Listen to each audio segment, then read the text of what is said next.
오늘은 저희가 로마서 15장 22절에서 33절에 있는 말씀을 가지고 그리스도의 충만한 복을 가지고 가리라 라는 제목으로 하나님 말씀 같이 나누어 보기를 원합니다. 저는 오늘 말씀을 이렇게 묵상하다가 아주 오래전 있었던 하나의 어떤 만남, 또 우리 교제, 친교가 생각이 났습니다. 2010년도, 2009년도 말에서 10년도라고 이제 생각하는데, 그때 저는 이 중국 비전교회 담당 목사로 이제 사역을 하고 있었습니다. 신분은 선교사였지만, 그래서 그때 사역할 때 5년 동안을 제가 섬기고 돌아왔는데, 35살에서 이제 40살 때 그렇게 이제 사역을 하다가 이제 서울로 다시 복귀를 했는데, 중국에서의 경험이 참 저에게는 많은 목회적인 이제 재산으로 느껴질 때가 참 많습니다. 여러 번 강조하지만 저와 그때 5년 동안을 함께 했던 성도님이 대전에 오니까 계셨어요. 이름을 제가 다 밝힐 수는 없습니다. 최모 철민 집사님이라고, 또 이모 희정 집사님이라고 계시는데 5년간을 저와 함께 우리의 모든 것을 경험했는데 참 놀라웠어요. 그때 굉장히 많은 이 아울리치 팀이 저희 교회를 방문해 주시고 찾아와서 제가 목사인지 여행사 가이드인지 구분이 안 될 정도로 7, 8월 달 되면 10개에서 13팀이 왔기 때문에 뭐 그냥 정신없이 돌아다녔던 것 같아요.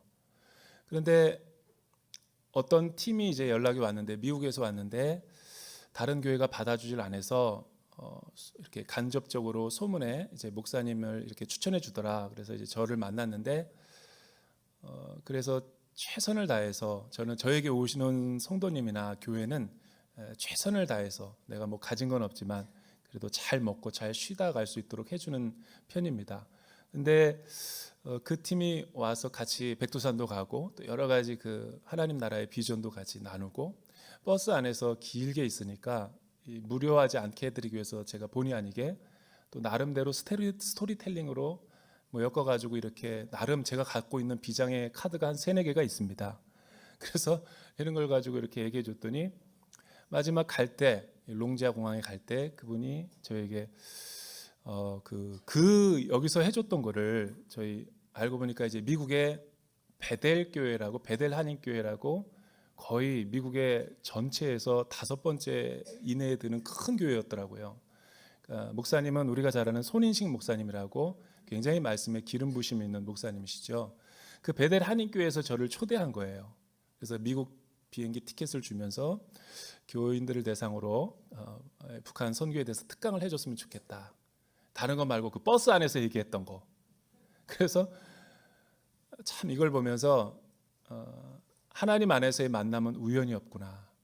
어느 책에서 읽었는데, 현대인들은 3사람만 잘 만나면 백악관까지 입성할 수 있다고 그러더라고요. 그게 틀린 말이 아니라는 것을 제가 경험했습니다. 그래서 결국은 제가 운영위원회에다가 얘기해서 여름 휴가를 내서 베델 한인교회에서 특강을 하고, 남은 시간에 제가 평소 가보고 싶었던 그 로망이 있었는데, 그 당시 막 불일듯 일어나고 있었던 선교단체가 있었죠. 그 아이압이라고. 그래서 아이압 칸사스 시티에 좀 가보고 싶다라는 그런 생각이 들었어요. 근데 연고도 없고 아는 사람도 없고 그냥 이런 생각만 하고 있었는데, 뭐 하나님이 또 가니까 미국에서 또 아는 사람을 연결시켜줘서 이렇게 기도원 같은 데인데 뭐 몇 방 묵을 수 있도록 해주고, 밥도 줄 수 있고, 또 라이드도 제공해 주겠다 그러고, 나는 여러 가지가 다 좋았어요. 아무것도 뭐 인맥도 없었지만. 그래서 보고 싶은 것도 보고, 특강도 하고, 아이압에 가서 보고 싶었던 것도 굉장히 많이 봤는데, 인상적인 거 12개의 예배팀을 만들어서 24시간 예배를 드리는 게 굉장히 충격적이었고, 또 새벽 3, 4시에 잠이 안 와가지고 제가 돌아다녔는데, 이 룸이 있어서 소그룹별로 같이 금식하고 기도하는 모임이 있었는데, 한 방은 노스 코리아라 그래서 북한을 위해서 기도하고 있었고, 흑인과 백인이 남의 나라 사람들을 위해서 금식하고 기도하고 있더라는 거예요. 너무 충격적이었어요. 또 하나는 이스라엘을 위해서, 유대인의 회복을 위해서 기도하고 있더라는 거예요. 굉장히 쇼킹했죠. 그리고 주일이 돼서 이제 주일 예배를 드려야 되는데 한인교회가 없나 알아보던 중에 칸사스 한인교회가 있더라고요. 그래서 주일날 거기 가서 100명 정도 되는 아주 아담한 교회였는데 주일 예배를 드리고 점심도 주길래 점심도 먹고, 그리고 있는데 제 신분을 밝히지 않았으니까 저는 세 가족으로 간 거예요. 상수 형제라고 새롭게 왔습니다. 목사님 이렇게 세우더니 박수 쳐주고 밥도 먹으러 가고 세 가족 안내팀에 집사님을 연결시켜줬는데 이제 가려고 그러는데 그 집사님이 저를 붙잡고 자기 집에 가자라는 거예요. 집에 가서 저녁도 먹고 가라고. 한 번도 만나고 보지도 못했고 그냥 흘러가는 대로 내 몸을 맡기고 저는 그냥 따라가는 거예요. 그래서 차로 어디 먼 길을 가더니 베이스먼트 집에 가서 도미노 피자를 굉장히 맛있게 시켰는데 그 순 식구들이 15명이 다 온 거예요. 그래서 저는 한 번도 만나보지 못한 성도들과 피자도 먹고 기도도 나누고 뭐 어떻게 예수님을 만났는지에서부터 그때 내 신분이 드러났어요. 중국에서 왔고 목회자고 여차여차 여무조차해서 여기까지 왔다. 근데 늦게 한 자매가 온 거예요. 근데 누군가 봤더니 저를 보고 충격을 받는 거예요. 제가 무학교회 출신인데 무학교회 교육전도사 때 제가 지도하던 여학생이었어요. 근데 칸사스 대학의 피아노과를 전공하기 위해서 거기 유학하고 있었던 거예요. 근데 나를 보자마자 그 자매가 목사님 기도해 주세요. 왜 그런 거예요? 자기 유학 생활이 너무 지쳐가지고 포기하려고 그랬는데 목사님 보니까 기도받고 싶다고. 그래서 내가 왜 베델 교회를 갔으며 칸사스에 가서 아이압을 갔으며 또 칸사스 한인교회 갔는지 그때서야 알게 됐어요. 그 자매를 위로 기도해 주기 위해서 갔던 거예요. 하나님의 프로그램 안에는 하나님 안에서의 만남은 우연이 없죠. 그래서 저는 그 미국 그때 2010년도에 여행을 너무 알차게 보내고 돌아왔던 경험이 있습니다. 바울은 이 로마서를 16장에 걸쳐서 썼지만 사실 오늘은 15장 33절이 마지막 결론 부분이고 16장은 뭔가 부록으로서 이 영화 한 편을 다 보고 나면 2시간 뒤에 끝에 마지막 감독과 연출, 배급, 제작사가 나오죠. 그리고 이 영화 제작에 도움을 줬던 로케이션과 역사 고증의 자료라든가 모든 걸 이렇게 도움을 줬던 출연진들이 나오죠. 스페셜 땡스 그런 거죠. 16장은. 그러니까 이신칭의 복음과 십자가의 진리의 복음의 내용은 사실 오늘 말씀에서 다 끝나는 겁니다. 어떤 내용이 있는가 우리 한번 살펴보기를 원합니다. 여러분 22절에서 24절 말씀 우리 같이 한번 읽어보도록 하죠. 시작. 그래서 나는 여러분에게 여러 차례 가려고 했으나 길이 막혔습니다. 그러나 이제는 내가 이 지역에서 더 이상 일할 곳이 없고 또 여러 해 동안 여러분을 만나보고 싶은 소원이 있었으므로 내가 스페인에 갈 때 여러분을 방문하려고 합니다. 이것은 내가 지나는 길에 여러분에게 들러 얼마간 여러분과 기쁨을 나눈 후에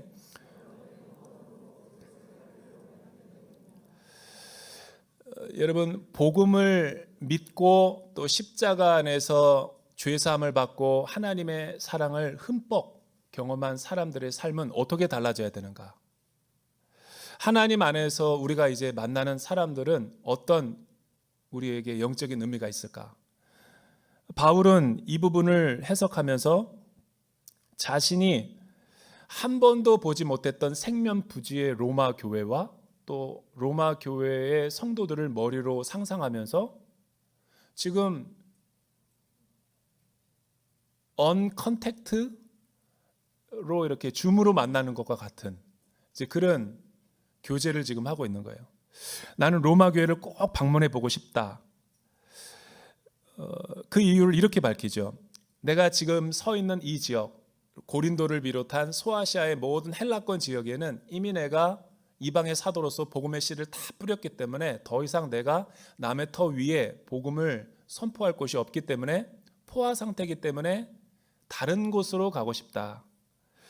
또 하나 이제 나이가 들어서 충분히 노사도가 되었음에도 불구하고 그는 일을 은퇴한 것이 아니라 이후에 그 계속해서 하나님이 사명을 주시는 데까지 자신의 최선의 힘을 다해서 하나님 나라의 복음을 증거하려 하고 있다는 거죠. 그러던 중 여러분을 만나 보고 싶은 소원이 갑자기 불일듯 일어났다. 성령님이 나에게 말씀하신 거죠. 원래 자신의 이방 사도로서의 비전은 그 당시 땅끝이었던 스페인 서바나를 가려고 하는데, 여기서 그곳이 너무 머니까 경유지가 필요한데 딱 보니까 이 로마가 적합하다라는 거예요. 근데 로마에 아는 사람도 없고 연고지도 없기 때문에 여러분들이 나를 위해서 기도해주고 베이스 캠프가 되어주고 물심양면의 후원자가 되어줬으면 좋겠다라고 자신의 로마서의 저술 동기와 사적인 이유를 밝히고 있는 거죠.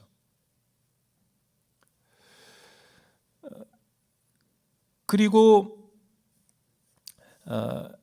이 여러 가지 이유를 밝힘과 동시에, 그러나 그동안에도 여러 번 여러분에게 갈 기회가 있었고 가려고 했지만 상황이 녹록치 않았다. 22절.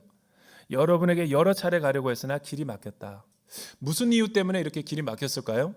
내가 형편이 되면 저쪽이 안 되고 저쪽이 되면 내가 안 되고 뭐 이렇게 해가지고 계속 차일피일 미루어진 차에 더 이상 이제 이곳이 포화 상태가 됐기 때문에 미뤄질 수가 없었던 거예요. 그래서 여러분들에게 간곡히 부탁하는데, 나와 믿음 안에서 교제하기를 원한다. 그래서 이 로마서의 편지를 쓰고 있는 거죠. 여러분들의 비전과 꿈은 무엇입니까? 여러분 그 학창 시절 때 또 대학교에 여러분들이 그 대학에 그 전공을 선택했을 때는 뭐 학력고사 점수와 모의고사 점수에 맞춰서 들어간 분도 계시지만, 그래도 우리는 대학에 진입하기 전에는 나름 소신껏 성적은 안 되더라도 비전과 꿈이 있을 거라고요. 나는 국어 국문과에 가가지고 우리 초등학교에 가서 아이들을 잘 가르치는 그런 로망이 있을 수도 있고, 상록수와 같이. 그리고 나는 공과대학에 들어가서 우리나라 과학기술에 이바지하고 싶다. 또 나는 의학계에 가서 이 의료로 해외 선교를 하고 싶다. 뭐 이런 여러 가지 포부와 소원들이 있을 거 아니에요. 근데 그 꿈을 꾼 대로 여러분들 이루어졌습니까? 또 내가 그 꿈을 이루었거나 아니면 진행 중이거나 돈을 벌어서 물질로 하나님 나라의 영광을 위해 귀하게 내가 헌신하고 싶다, 이런 뜻을 가졌다면 지금이 그 꿈이 이루어지고 있습니까? 아니면 좌절하고 실패하고 중단되어 있는 상태입니까? 아니면 꿈은 사라진 것 같다, 진짜 말 그대로 꿈이었다라고 생각하십니까? 근데 바울은 다메섹 도상에서 주님을 만난 뒤에 자신의 꿈을 내려놓고 하나님 나라에 대한 환상을 보고 부활하신 주님의 뜻을 쫓아서 그는 이방인의 사도의 부르심을 받고 그 꿈을 위해서 일평생 달려왔죠. 그런데 바울은 1, 2차, 3차 복음 전도를 통해서 많은 열매를 얻었고 이제 충분히 쉴 나이가 됐어요. 그런데 바울은 손을 놓기는커녕 은퇴 이후에도 더 복음의 열정을 향해 달려가고 있는 아름다운 노 사도의 모습을 우리가 엿볼 수 있는 거죠. 최근에 제가 뉴스 기사를 봤는데 주빌리 코리아라고 되게 유명한 단체입니다. 우리나라에 오래전부터 통일을 한국을 꿈꾸며 이 한국 교회의 이 기라성 같은 목회자들 교회와 네트워크를 이루고 중앙아시아뿐만 아니라 전 세계에 흩어져 있는 한인 700만 명을 디아스포라의 네트워크를 이루고, 그게 아무나 되는 게 아니에요. 사실은 여성으로서 꿈도 있을 뿐만 아니라 사실은 그 사람을 신뢰할 만하기 때문에 네트워킹을 하는 거지. 그래서 그분은 오랫동안 기도하고 금식하면서 주빌리 코리아라는 거를 만들어 가지고 엄청난 맹활약을 했어요. 그리고 이제 고령이 돼서 은퇴를 해서 자식들이 쉬라고 했는데 자신의 때에 통일이 이루어지지 않았으니 쉴 수 없다. 그래서 통일 이후를 준비하면서 94세에 성공회대에서 사회학으로 박사학위를 받으셨어요. 공식적으로 우리나라 박사학위 중에서 최고령자예요. 94세의 박사학위. 내가 이 설교를 할 때 여러분이 놀라지 않을 거라는 걸 알고 있었어요. 왜냐하면 남의 일이니까. 94세에 박사학위를 받았다.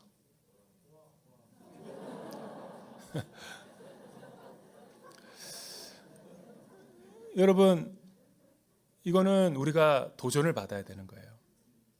우리는 60세, 65세 은퇴해서 고작 조금 더 깊이 인생을 관조하는 분들이 생각한다는 게 연금을 어떻게 타서 한 달에 얼마 정도 수지를 맞춰가지고 주파나를 튕기면서 내년에는 이렇게 보낼 것이다 라고 소박하게 생각하지만, 이분은 자기 때 통일을 못 보더라도 이후에 후대들이 통일의 밑거름이 되기 위해서 그렇게 다 토를 닦는 거예요.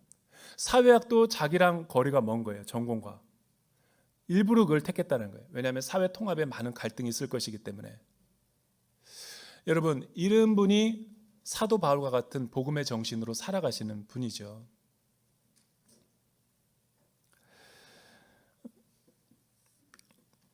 두 번째는 25절에서부터 29절에 있는 말씀이죠. 우리 복음을 믿는 사람들은 어떤 하나님 나라의 일꾼으로 살아가야 되는가.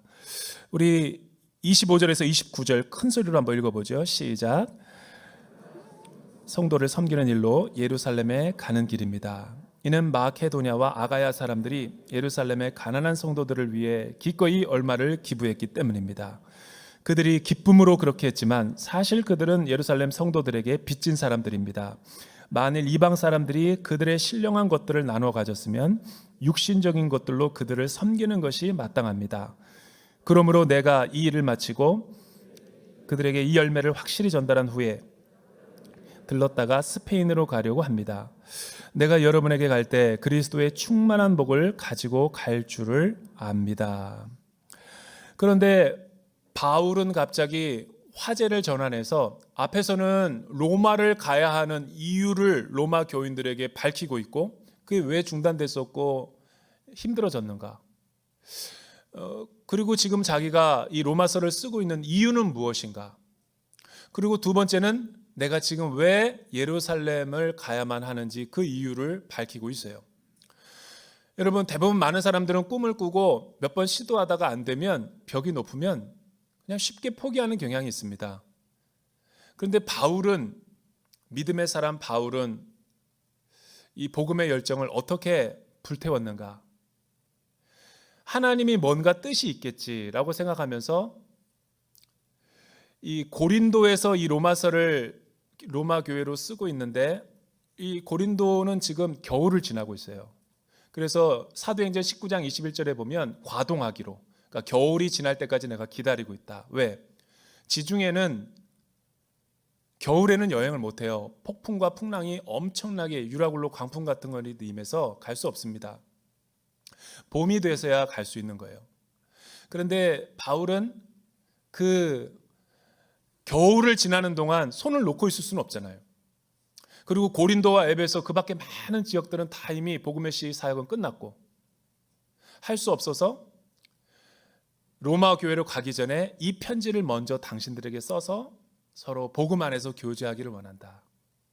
만약에 여러 번 갈 길이 막히지 않았더라면 이 로마서는 나올 수 없었죠. 그때 하나님의 뜻을 안 거예요. 아, 그동안 다메섹에서 만나고 소아시아에 엄청나게 1, 2차, 3차 선교행을 하면서 경험하고 보고 체험했던 것들을, 이 복음의 심오한 진리를 체계적으로 한번 좀 정리를 해야 되겠다. 책상에서. 그렇게 해서 쓰여진 게 로마서라는 거예요. 이 로마서가 없었더라면 저와 여러분이 복음 안에서 설교도 강론도 할 수 없었겠죠. 그러니까 하나님 안에서 안 되는 것은 이유가 있는 거예요. 하나님이 막으신 것을 억지로 가서 사업을 돌파할 필요도 없고, 하나님은 계속 환경을 안 열어주시는데 일부러 막 사람 만나가지고 뭐를 하려고 그러지 마세요. 그 시간에 기도함으로써 잠잠히 기다리는 훈련이 필요한 거죠. A문이 닫히면 절망할 게 아니죠. 아유, 하나님은 역시 내가 그럴 줄 알았어. 한 번도 하나님은 내 기도 들어준 적 없어. 그렇게 나가면 안 돼요. A라는 문이 닫히면 B라는 문이 있고, B라는 문이 기도해서 안 되면 그건 거절이 아니죠. C라는 문이 열리는 거고, C라는 문이 안 되면 또 D라는 문이 있고, 하나님은 굉장히 다양한 방식으로 우리 기도에 응답하시는 거예요. 하나님이 막으실 때는 그만한 이유가 있는 거죠. 두 번째, 예루살렘에 가야 하는 이유를 이렇게 말하는 거예요. 화제를 전환하면서, 지금은 자기는 성도를 섬기는 일로 예루살렘으로 가는 도상 중에 있는데, 여러분, 왜 이 심오한 로마서의 복음을 설명하면서 자기의 근황을 피력하고 있을까요? 중요한 사건이 일어났기 때문에 그런 거예요. 소아시아 지역에 많은 복음의 씨앗을 뿌렸죠. 그 결과가 13개의 바울 서신에 다 나와 있잖아요. 고린도, 에베소, 빌립보, 데살로니가 혹은 이런 지역들은 무역 상업도시이기 때문에 지역이 되게 부유하고 잘 살아요. 그러니까 교회를 세웠을 때 거기 오는 성도들의 그룹도 부유한 층이 많았겠죠. 그런데 더 북쪽의 마게도냐, 아가야 같은 지역은 굉장히 가난한 지역입니다. 지금도 가면 가난해요. 그 가난한 지역에도 복음의 씨앗이 뿌려져서 교회가 세워졌죠. 여러분, 그 극빈층에 교회가 세워졌으면 성도들이 부유하겠어요? 가난하죠. 근데 거기서 어느 날 바울이 설교를 할 때 그 당시 예루살렘에는 큰 기근과 흉년이 오랫동안 일어났는데 역사적으로 기록이 남아 있어요. 흉년과 기근과 오래 지속이 돼서 교회뿐만 아니라 일반 성도들도 튀르키예 지역처럼 많은 구호 물자를 요청하고 있었던 때예요. 이 이야기를 설교 중에 했더니 마게도냐와 아가야 성도가 바울이 갈 때 자기들의 돈의 일부를 금반지도 팔고 모아가지고 우리들에게 복음 영적인 축복을 나눠준 그 성도들에게 우리는 이제 그들과 한 백성이고 하나님 나라의 식구 아니냐, 그들의 아픔이 우리 아픔이다 해서 헌금을 전달해 준 거예요. 이 연보를 받고 바울이 엄청 하나님 앞에서 감격했다라는 거죠. 왜? 이거는 그냥 헌금이 아니에요. 하나님 나라의 놀라운 열매고 사건이죠. 왜냐하면 그 당시 유대인과 이방인들은 서로 멸시하고 조롱하고 서로 분열되어 있고 나눠져 있었고, 바울은 예루살렘 유대인 동족들에게 이방인의 사도라 그래서 유대인의 율법과 전통과 모든 것 성전을 필요 없다라고 말해서 중상모략해서 바울을 죽이려고 했죠. 이방인의 사도라고 하니까, 이방인들에게 복음을 전하니까, 메시아를 전하니까. 그래서 이 연보를 가지고 예루살렘으로 가려고 하는데 죽을 수도 있어요. 돌에 맞아서. 목숨을 무릅쓰고 가는 거예요. 왜 가려고 했을까요? 무엇이 그토록 안 가도 되는데, 손을 놓고 있어도 되는데 다시 하나님의 사역에 뛰어들게 만들고 예루살렘의 성도들에게 가고자 했을까요? 마게도냐와 아가야 성도들의 헌금이 없었더라면 그런 일이 없었어요. 큰 영적인 사건이 일어난 거죠. 왜냐하면 이 헌금은 단순한 헌금이 아니라 이 헌금을 매개로 해서 유대인과 이방인이 하나님의 안에서 연합을 이루게 되는 사건이 되기 때문에. 그래서 바울은 29절에 보니까 내가 여러분에게 갈 때 그리스도의 충만한 복을 가지고 갈 것입니다 라고 이야기하는 거예요. 여기서 충만한 복이 정확하게 뜻이 안 드러나 있어요. 다른 사본과 번역서에 보면은 복음의 복으로 명확하게 번역을 하고 있습니다. 그러니까 복음을 듣고 복음을 받아들인 사람들은 그 축복이 무엇인지를 알아요. 왜 하나님이 나를 부르시고 나를 예수 믿게 하시고 믿음의 세계에 들어와서 하나님의 통치를 받게 하는지, 또 그 하나님의 사랑을 내가 받으면 나 혼자만 누리는 게 아니라 민들레 홀씨처럼 탁 터져가지고 처음 보는 사람들이라도 믿음 안에서 서로 교제 나눌 수 있고, 처음 만나는 사람들이라 할지라도 그들에게도 하나님의 내가 어떻게 사랑을 받게 됐는지 서로 교제하고 친교를 할 수 있게 되었기 때문에, 나 혼자만의 복이 아니기 때문에 그리스도로 말미암아 충만하게 흘러넘치는 복이기 때문에 복음의 복을 그렇게 설명한 거죠. 제가 2010년도에 베델 한인교회 같은 한 번도 만나보지 못한 손인식 목사님을 만날 줄을 누가 알았겠어요. 사실 저는 그 이전에 북경 온누리교회에서 이재훈 목사님이 담임 목사님이 되기 전에 양재 온누리교회 수석으로 섬기고 있을 때 그 선교 그 팀의 장로님들과 50여명이 온다 그래서 강보 목사님이 북경 온누리교회에서 북한 특강을 한번 해라고 그랬어요. 급조. 제가 동북 지역에 있으니까. 그래서 할 수 없이 제가 고민하다가 만들어낸 게 여러 책을 읽고 나름 이제 소화해서 제가 창조해낸 게, 그게 2018년도에 북한을 새롭게 알면 통일이 보인다라는 책이 될지 누가 알았겠냐라는 거예요. 하나님이 하시는 일은 너무 희한해요.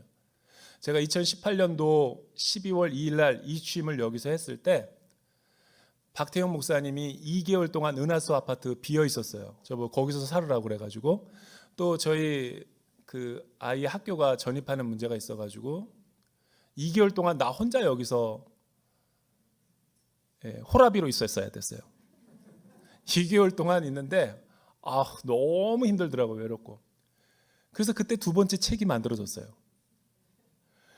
그리고 코로나 팬데믹으로 인해서 뭐 안식원을 줬는데 갈 데가 어디 있습니까? 2개월 동안 가수원동에 있는 원신흥 도서관에서 우리 아이들 학교도 못 가고 그러니까 애 공부시키고 나도 공부하고 만들어진 게 풀타임 크리스찬 책이에요. 그러니까 우리는 하나님이 하시는 일이 참 놀라운 거를 알 수 있어요. 우리는 A라는 문이 닫히면 안 되나 봐, 내 그럴 줄 알았어. 근데 그런 게 아니라 하나님의 또 다른 계획이 있기 때문에 하나님의 마침표는 아니지만 쉼표로 될 수 있는 거죠. 여러분의 꿈이 안 이루어진다고 낙망하거나 절망하지 마십시오. 한번 따라서 하십시다. 포기는 목소리가 작아요. 포기는 김장 담글 때 쓰는 게 포기다. 포기하지 마세요. 방향이 바뀌었을 뿐이죠. 여러분, 세 번째는 우리 30절에서부터 마지막 33절 우리 같이 한번 큰 소리로 읽어보죠. 시작. 형제들이여, 내가 우리 주 예수 그리스도를 힘입고 성령의 사랑을 힘입어 여러분에게 부탁합니다. 나를 위해 여러분도 나와 함께 하나님께 열심히 기도해 주십시오. 내가 유대에 있는 순종치 않는 사람들에게 구원을 받으며 또 예루살렘에 대한 내 봉사가 성도들에게 받을 만한 것이 되며 내가 하나님의 뜻에 따라 기쁨으로 여러분에게 가서 함께 휴식을 취할 수 있도록 기도해 주십시오.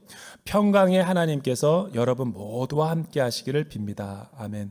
여러분, 바울이 자신의 꿈을 포기하지 않았다라는 것을 여러 번 로마에 가려고 했지만 너무 힘들다, 안 된다, 왜인지 모르겠다, 절망했습니까? 나는 절망하지 않았다라고 확신해요. 그걸 어떻게 알 수 있냐면 30절을 보면 알 수 있죠. 바울이 지금 로마 교인들에게 무엇을 부탁하고 있어요? 기도를 부탁하고 있다고요. 여러분들이여, 내가 주 예수 그리스도를 힘입고 성령의 사랑을 힘입어 여러분들에게 부탁합니다. 나를 위해 여러분도 나와 함께 하나님의 열심히 기도해 주십시오. 기도한다는 건 뭐예요? 포기한다는 겁니까? 하나님 의지한다는 거죠. 지금으로 봐도 고린도에서 예루살렘, 예루살렘에서 로마, 로마에서 서바나, 스페인, 이 길이를 따져보니까 4,000km가 넘어. 오늘날에도 그 길이는 굉장히 고단한 여정이에요. 근데 바울은 그것을 고단하다라고 말하나요? 열망하고 있죠. 복음에 불타는 열정으로 소원을 한 번도 만나보지 못한 성도들과 복음으로 교제할 생각하니까 흥분되는 거예요. 왜? 하나님이 만나게 해서 복음을 듣게 할 영혼이 있기 때문에. 그 칸사스 시티에 피아노 전공하는 유학생이 하나님의 꿈을 갖고 그곳에 왔는데 오랫동안 진척이 없고 박사학위도 못 받고 포기하고 싶고 지치고 있어서 눈물로 기도하고 있는데 김 목사를 하나님이 중국에서 빼내가지고 거기서 믿음 안에서 만나게 하고 위로받고 끝까지 가게 하잖아요. 이게 주 안에서의 섭리죠. 하나님 안에서의 만남은 우연이 없는 거죠.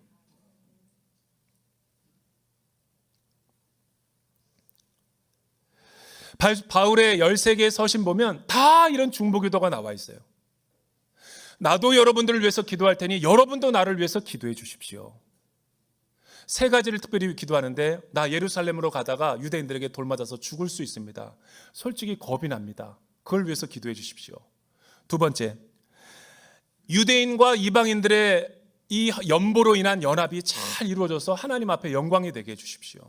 세 번째, 로마교회 당신들을 만나러 갈 때 복음 안에서 이 여러 가지 하나님이 하신 일을 나눌 때 기쁨과 영광이 있게 도와주십시오. 얼마나 멋진 기도 제목입니까? 평강의 하나님이 여러분들과 함께 있기를 원합니다. 마지막 33절, 이 평강이라는 것은 샬롬이에요.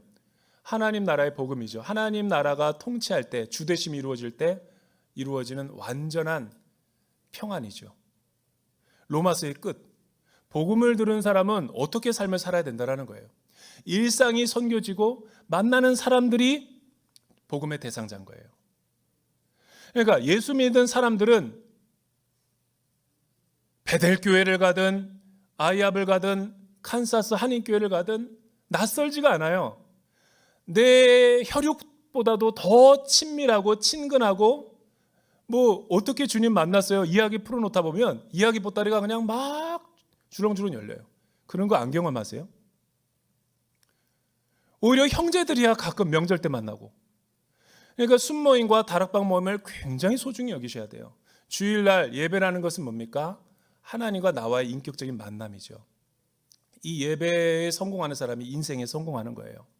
세상에 아무리 성공했다 하더라도 예배에 집중하지 않고 생각이 분산되어 있고 딴 데가 있는 사람들은 여러분 인생에 하나님 앞에서 성공 못합니다.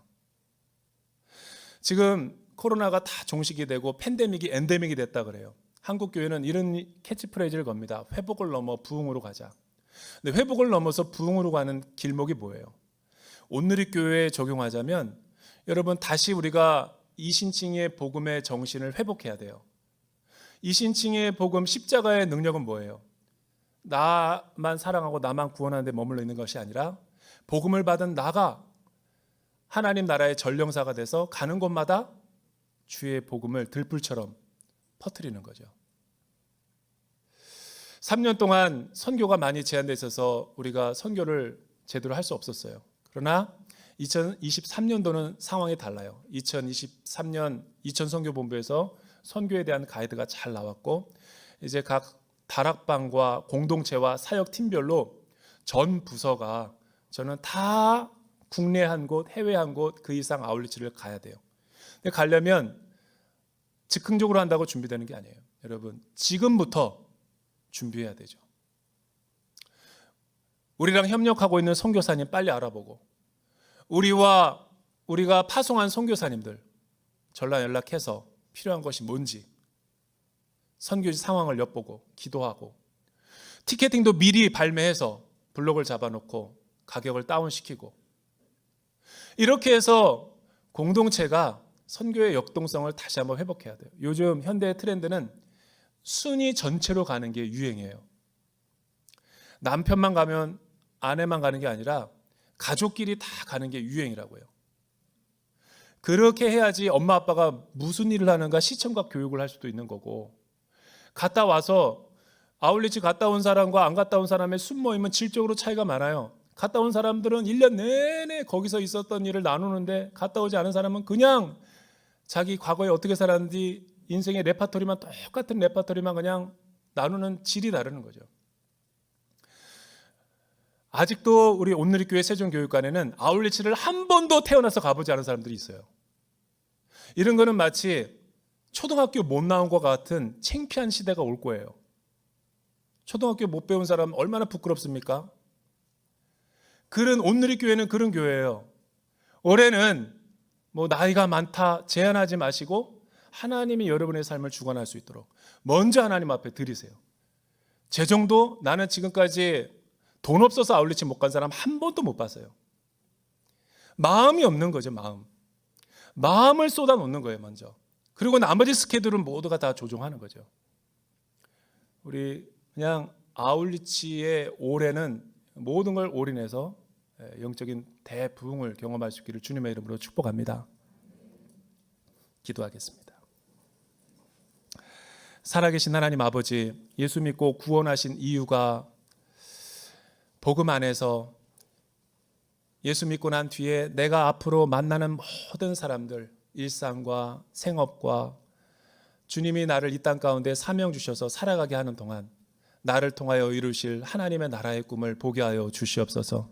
하나님, 입술을 열어 예수 그리스도께서 우리의 구원자이시고 또 하나님의 놀라운 사랑을 선포할 수 있는 십자가의 사신이 되게 하여 주시옵소서. 예수님의 이름으로 기도드립니다.